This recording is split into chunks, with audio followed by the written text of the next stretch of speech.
Navbatdagi savol. Ustoz, ba'zida namoz vaqtida masjidga borganimda u yerda hech kim bo'lmaydi. O'zim o'qib qaytaman.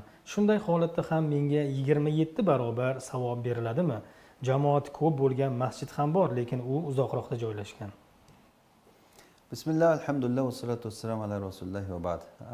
Modomiki siz shu niyatda masjidga borgan ekansiz, endi masjidga jamoat kelmay bitta o'zingiz o'qigan bo'lsangiz bu va o'sha joyda siz azon aytyapsiz, takbir aytyapsiz, bir jamoat bor deganda bir shoirni ko'tarib turibsiz, bu katta narsa bu. Inshaalloh o'sha niyatingiz bilan shu jamoatda ajri bo'ladi bu narsada. Jamoat kelmasa ham jamoatda ajri bo'ladi, chunki siz o'zi qilishingiz kerak bo'lgan ishni mukammal bajardingiz.